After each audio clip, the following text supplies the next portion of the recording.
Guimarães Rosa, A Hora e a Vez de Augusto Matraga.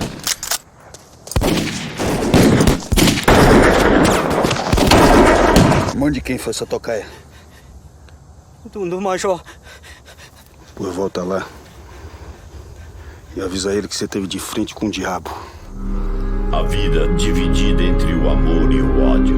Mandou 6 pro Morro Azul por previdência, Dionora. Você quer gente longe pra cair na bebedice, no jogo. Fala tudo, desgraçado. O coronel Vidmuro tava do outro lado. Foi só na aparição do cavadão de Dionora que ele cruzou a água e veio buscar a presença dela. Chama meus homens! Tempo do bem bom se acabou. Cachorro no esteio. Eu quero fora das minhas terras. Marque a ferro e depois me matem.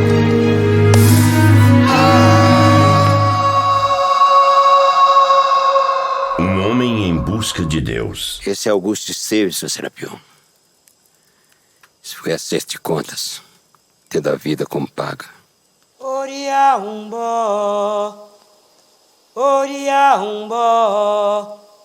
Cada um tem a sua hora e a sua vez. A minha vez é de chegar.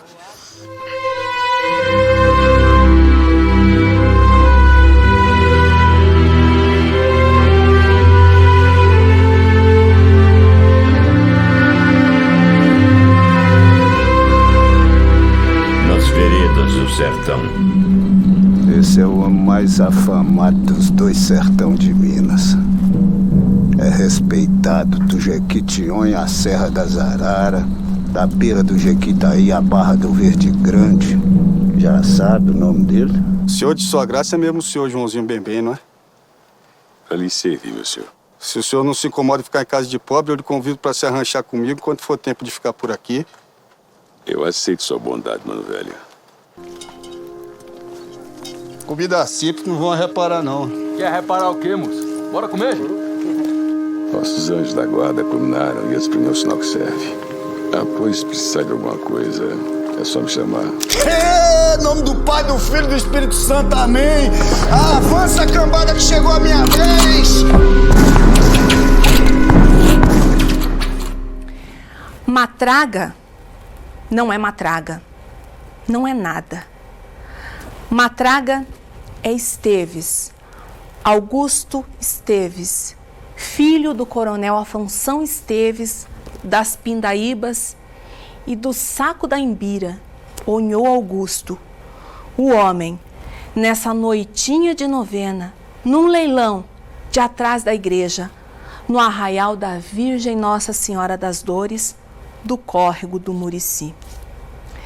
Pois é, assim começa o conto que é objeto de estudo desta nossa aula, A Hora e a Vez de Augusto Matraga.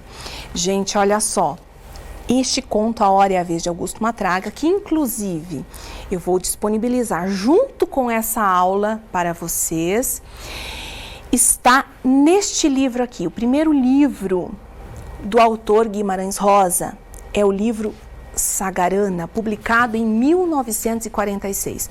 A Hora e a Vez de Augusto Matraga é o último conto deste livro. Quando eu disponibilizar o conto para vocês, o conto não irá sozinho. Ele vai com todos os outros contos, porque o livro vai todinho. É um PDF que tem todos esses contos. Sagarana, gente, é leitura obrigatória para o estudante de letras. Mas não se afobem. Eu mesma conheci Sagarana, li Sagarana, os contos de Sagarana, compassadamente, muito tempo depois de formada. Então a gente sabe que professor é, antes de tudo, leitor, e um leitor permanente, um leitor contínuo. Agora a gente sugere obras, fala que algumas são obrigatórias, mas a leitura é um processo permanente na vida de vocês. Ela tem que fazer parte do hábito, tá, gente? Mas agora a gente vai falar sobre um conto que não pode ser negligenciado. de todas as produções de Guimarães Rosa, vejam, vocês já analisaram uma, já perceberam muita coisa a respeito do conto, um pouco mais breve, esse é mais longo, né? O conto Esses Lopes. Mas agora a gente vai falar desse conto aqui, desse. A Hora e a Vez de Augusto Matraga. Gente, o Guimarães Rosa, frequentemente, como eu já falei na nossa aula sobre Guimarães Rosa e sobre a análise de Esses Lopes, a sua matéria-prima é o local específico ali do sertão. Só que a obra de Guimarães Rosa não é regionalista. Ela não pode ser classificada como uma idiosincrasia regional, meramente regional. Por quê? Porque Guimarães Rosa toma aquelas situações que parecem cotidianas do sertão e transforma isso tudo em saberes, em conhecimentos, em reflexões universais. E se aplicam mais ou menos a todos os seres humanos de todos os tempos. E, inclusive, muitas vezes, Guimarães Rosa, nessas narrativas, dialoga com o passado da literatura, com tantas referências. No caso de A Hora e a Vez de Augusto Matraga, nós temos a seguinte situação, e eu preciso realmente traçar alguns aspectos práticos aqui com vocês, porque a leitura dessa obra, como praticamente tudo que é de Guimarães Rosa, por vezes pode causar uma certa dificuldade, mas a mesma dificuldade que eu espero que faça de vocês leitores encantados por esse grande autor. Vamos lá. Augusto Matraga, Augusto Esteves, é apresentado logo nas primeiras páginas do conto como o protótipo da pessoa ruim. Ele é mau. A gente percebe essa ideia de maniqueísmo bastante presente nesse início da narrativa.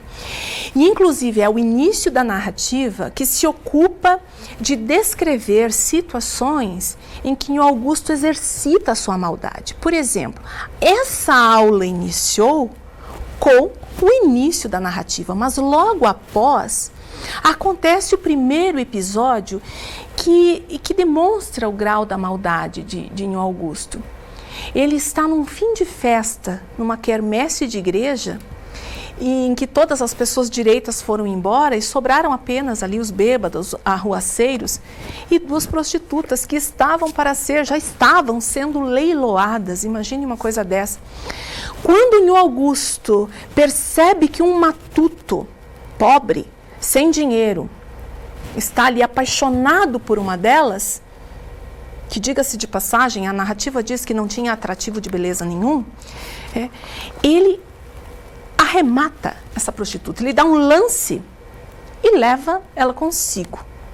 E deixa o matuto tristíssimo, né? Ele apanha, inclusive, por conta disso. Quando estão longe de toda aquela situação, ele olha para a Sariema e despreza, chama de feia. Pior ainda, vocês vão ver no conto, né? Eu, hein? Seca desse jeito, perna de Manuel Fonseca, uma fina, outra seca. Quer dizer, ele sabe como ser cruel. Né? Ele chama ela de feia. Ele dá um jeito de fazer com que a autoestima dela acabe. Ele diz, o quê? Você ficou achando? Que eu comprei você por alguma coisa? Ai, sai daqui. E ela sai chorando. Então, assim, é um ódio gratuito, uma ruindade gratuita. E aí vocês vão perceber também, no decorrer do conto, que ele é ruim com os seus capatazes, com os seus sequazes, com os seus jagunços, com os seus homens. Ele é muito ruim com a sua esposa e sua filha. E tudo isso mostra que Nhô Augusto era um homem sem paz, sem tranquilidade alguma. E tantas ruindades fez que acontece o que vai nortear realmente a trajetória dele. Quando ele se desentende com um homem muito poderoso da região, chamado de Major Consilva, ele é moído de pau. Ele realmente apanha, até o cavalo dele, pensa só, até o cavalo dele apanha. E ele fica moído a porrete. E exatamente quem fez isso, a mando do Major Consilva, foram os sequazes, os jagunços de Nho Augusto, que não haviam recebido o pagamento, e exatamente por isso foram trabalhar para o Major Consilva e bateram em Nho Augusto com muito gosto, para matar mesmo, para acabar com a raça dele. A ordem era marcar Augusto Esteves com ferro quente. Imagina. E quando ele estava ali já praticamente morto, dado como morto, e é marcado com ferro quente, ele tem um assombro de novo de vida. Grita e cai de um despenhadeiro. E ali é lógico, todo quebrado a porrete, caindo de uma altura gigantesca, ele foi dado como morto. Os jagunços que fizeram isso não se deram nem o trabalho de ir lá dar um jeito no corpo. Mas eis que acontece o inesperado. Augusto Esteves é recolhido, é amparado por um casal de ermitões que ali morava.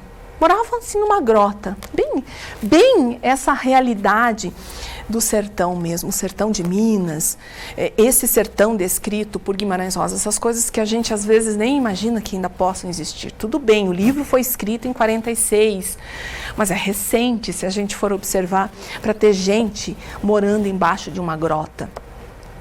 E esse casal trata das feridas de Augusto Esteves, que se fosse nos dias de hoje estaria, por exemplo, em coma. Mas eu falei para vocês que ele morreu, que ele quase morreu, mas o fato é que enquanto ele estava sendo tratado, os ossos todos postos no lugar, sendo curado com chás e muita reza, eu pergunto para vocês, onde é que será que a alma de Nho Augusto estava? Porque o corpo estava ali, todo quebrado, ele desacordado. E a alma estava onde? Será que foi aonde? Se é que esse tipo de experiência existe, se é que a alma existe, bom, para Guimarães Rosa existe. E a alma de Augusto Esteves fez exatamente isso que vocês pensaram. A alma de Augusto Esteves experimentou ir para o inferno. Vejam só, esse tipo de experiência envolvendo essas forças malignas não são privilégio apenas da literatura rosiana. Nós temos uma obra importantíssima na literatura universal que é a Divina Comédia, em que o personagem ele conhece o inferno. Ele vai descendo até todas as profundezas mesmo para conhecer exatamente como é que é o inferno. E ele volta. Em Fausto também existe essa experiência. Então, todo esse conhecimento de Guimarães Rosa vem ativado. Mas olha só, o pano de fundo, a matéria-prima é o sertão. O cenário é o sertão. Mas a história é universal. E Nho Augusto conhece o inferno. Ele vai ao inferno. É por isso que quando ele sobrevive, ele volta à vida, ele fica desesperado, porque ele reconhece o caráter ruim que ele tinha e todas as maldades que ele fez. Então é por isso que ele se questiona, se eu voltei, como é que eu vou para lá de novo? Eu sei muito bem o que é o inferno, eu sei bem para onde eu vou um dia. Não, eu não quero isso. Eu quero ter a minha hora e a minha vez.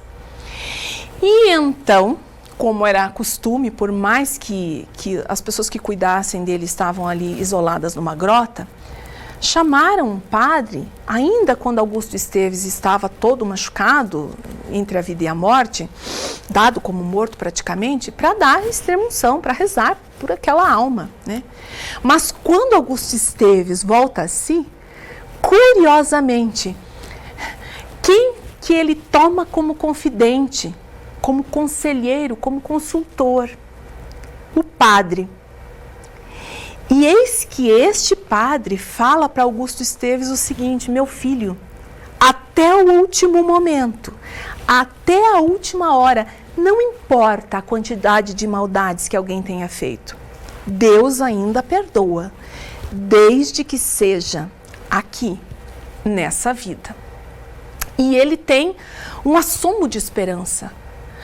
Mas, padre, será que eu ainda tenho jeito? E o padre diz que sim. O padre é veemente ao dizer que ele tem jeito sim. Mas, para isso, ele precisa ter uma modificação de vida. Quer dizer, não basta voltar de tudo aquilo e continuar fazendo as mesmas coisas que ele fazia. Então, o padre, ele dá alguns conselhos. E olha que coisa interessante. Algumas coisas que o padre fala, por exemplo, implicam em maneirar o uso do cigarro, da bebida, a sua atração absurda por mulher, ou seja, controlar também os instintos sexuais e trabalhar do nascer do sol até o pôr do sol, até o último fio de energia para ajudar os outros. Trabalhar o tempo inteiro, não ficar desocupado de jeito nenhum. E interessante, né? Já é um provérbio vindo dos mais antigos, né? Cabeça vazia, oficina do diabo. E Guimarães Rosa toma toda essa sabedoria e, a partir desses conselhos do padre, o Augusto tem uma transformação. O padre fala o seguinte, inclusive, olha só, ele fala assim: você nunca trabalhou, não é? Pois agora por diante, cada dia de Deus, você deve trabalhar por 3 e ajudar os outros, sempre que puder. Modere esse mau gênio, faça de conta que ele é um podro bravo e que você é mais mandante do que ele. Peça a Deus assim, com esta jaculatória: Jesus, manso e humilde de coração, fazei meu coração semelhante ao vosso. E olha que coisa interessante, né? Um homem daquele não sabia nem rezar. E a partir desses conselhos do padre, ele tem uma transformação na vida dele. Ele retira as 2 pessoas que o salvaram, aquele casal de ermitões que o salvou, e os leva para um arraial e começa a chamá-los de pai e de mãe. É como se ele fosse realmente rebatizado, né? Como se ele nascesse de novo. E aí sim ele é chamado de Augusto Matraga. Aí sim ele renasce. E a partir daí, estando nesse arraial, ele ajuda todas as pessoas. E, claro, fica longe de todos os vícios, de todas as tentações mundanas. E ele é visto, olha que coisa doida, pelas pessoas do local, praticamente como um santo, né? Percebem a diferença clara, bem explícita, entre o conceito de bem e mal presente nessa obra? Pois é. Mas o que é mais fascinante é o modo que Guimarães Rosa aponta das transformações pelas quais uma mesma pessoa pode passar. Então, aquela mesma pessoa, aquele mesmo personagem extremamente ruim que a gente tem como descrição no começo da narrativa, agora se transforma absolutamente. Só que dessa vez é o seguinte: eu não vou contar o restante do conto, vocês vão ler. Vocês precisavam desse primeiro momento, porque, como eu disse, a leitura do Guimarães Rosa, por vezes, para os iniciantes, ela é um pouco complexa por conta da sintaxe, dessas idiosincrasias da linguagem dele, do vocabulário, enfim. Agora vocês já sabem o que deve ter acontecido, mas tem uma situação que eu ainda não mencionei e vai depender da leitura de vocês. Um personagem chamado Joãozinho Bem. Pois bem, Augusto Esteves, Augusto Matraga, ao voltar do inferno, disse: que eu entro no céu, nem que seja a porrete. O objetivo da vida dele agora é ir para o céu. É não ir para o inferno, é ter a sua hora e a sua vez. E a sua hora e a sua vez, exatamente, é não ir para o inferno, é ir para o céu. Só que o final do conto fica por conta de vocês. Mais um desafio aí. Leiam e depois a gente volta a conversar, certo? Um beijão, obrigada pela atenção e tá aqui, ó. Vocês vão ter o livro inteiro para ler. De repente vocês vão ler A Hora e a Vez de Augusto Matraga, mas vão ter curiosidade por outros contos muito legais que estão aqui também. É isso, um abraço.